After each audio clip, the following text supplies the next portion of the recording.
கர்த்தருடைய நாமம் மகிமைப்படுவதாக. இந்த நாளிலும் கூட ஆண்டவராக இயேசு கிறிஸ்து நமக்கு ஜீவனை கொடுத்து அவருடைய வார்த்தை கேட்கும்படியாய் தேவன் செய்த பெரிய நன்மையான காரியங்களுக்காய் கிருபைகளுக்காய் கொடான கொடி நன்றி செலுத்துவோம். இந்த நாளிலும் கூட நாம் தொடர்ந்து ஜெபத்தை குறித்து பார்த்து கொண்டிருக்கிறோம். இந்த நாளிலும் ஒருத்தருடைய தேவ மனுஷனுடைய ஜெபத்தை பார்க்க போகிறோம். நெகேமியா 1ஆம் அதிகாரம் 4ஆம் வசனம் 5ஆம் வசனம் இப்படி சொல்லுகிறது: இந்த வார்த்தைகளை கேட்டபோது நான் உட்கார்ந்து அழுது சில நாளாய் துக்கித்து உபவாசித்து மன்றாடி பரலோகத்தின் தேவனை நோக்கி, பரலோகத்தின் தேவனாகிய கர்த்தாவே, உம்மில் அன்பு கூர்ந்து உம்முடைய கற்பனைகளை கைக்கொள்கிறவர்களுக்கு உடன்படிக்கைகளையும் கிருபையையும் காக்கிற மகத்துவமும் பயங்கரமான தேவனே என்று சொல்லி நெகேமியா ஜெபிக்கிறதை பார்க்கிறோம்.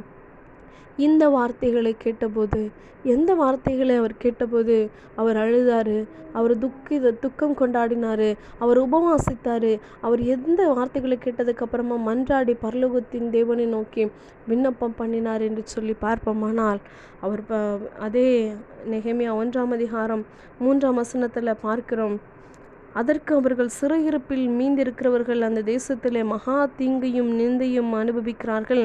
எருசலேமின் அலங்கம் இடிக்கப்பட்டதும் அதன் வாசல்கள் அக்கினியால் சுட்டரிக்கப்பட்டதுமாய் கிடக்கிறது என்று சொல்லி அந்த வார்த்தையை கேட்ட பின்பதாய் அலங்கம் இடிந்து போனது, எருசலேமினுடைய அலங்கம் இடிக்கப்பட்டதும் அதனுடைய வாசல்கள் அக்கினியால் சுட்டரிக்கப்பட்ட அந்த செய்தியை கேள்விப்பட்ட பின்பு நெகேமியாவுக்குள்ள ஒரு பாரம் உண்டானது.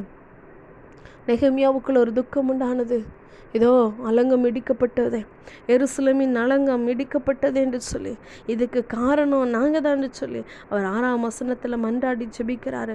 இதோ உமது அடியாராகிய இஸ்ரவேல் புத்திரருக்காக இன்று இரவும் பகலும் உமக்கு முன்பாக மன்றாடி, இஸ்ரவேல் புத்திரராகிய நாங்கள் உமக்கு விரோதமாக செய்த பாவங்களை அறிக்கையிடுகிற அடியேனுடைய ஜெபத்தை கேட்கிறதற்கு உம்முடைய செவி கவனித்தும் உம்முடைய கண்கள் திறந்தும் இருப்பதாக நானும் என் தகப்பன் வீட்டாரும் பாவம் செய்தோம்.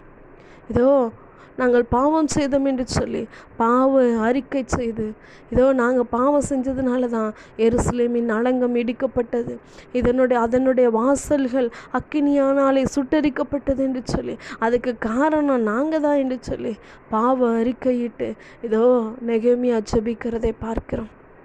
என் அன்பு சகோதரனே, சகோதரியே, இந்த வார்த்தை கேட்டுக்கொண்டிருக்கிற உங்களை பார்த்து ஆண்டவர் சொல்லுகிற காரியம், நெகேமியாவை போல தேசத்தை குறித்து பாரம் இருக்கிறதா? நெகேமியாவை போல இதோ தேசம் முழுவதுமாய் அலங்கம் இடிக்கப்பட்டது போல, வாசல்கள் சுட்டரிக்கப்பட்டது போல தேசத்தில் நடக்கிற அழிந்து போகிற ஆத்துமாக்களை குறித்து உனக்கு பாரம் இருக்கிறதா? ஒருவேளை நெகேமியா சொல்கிறாரு, அந்த அலங்கு இடிக்கப்பட்டதுக்கு நானும் என் குடும்பமும் செஞ்ச பாவம்தான் அப்படின்ட்டு சொல்லி அவர் பாவ அறிக்கையிட்டு ஜெபிக்கிறார். நமக்குள்ள அப்படியாப்பட்ட உணர்வு உண்டாகணும். இதோ தேசத்தில் நமக்கு பார்க்குறோம், எத்தனையோ ஜனங்கள் தூங்கி கொண்டிருக்கும் பொழுதே நிலச்சரிவு நிமித்தமாய் அவ்வளோ ஜனங்களை, நூறுக்கணக்கான ஜனங்களை பூமி விழுங்கி கொண்டது.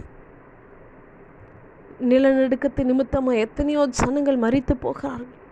இயற்கையின் அழிவு நிமித்தமாய் உலகம் முழுவதுமாய் தேசம் முழுவதுமாய் எத்தனையோ ஜனங்கள் அழிந்து போகிறாங்க. பாவத்து நிமித்தமாய், அக்கிரமமான காரியத்து நிமித்தமாய், வேசித்தன இச்சையின் நாவின் நிமித்தமாய் எத்தனையோ பேர் பாதிக்கப்பட்டு தேசம் முழுவதுமாய் அழிந்து கொண்டிருக்கிறாங்க.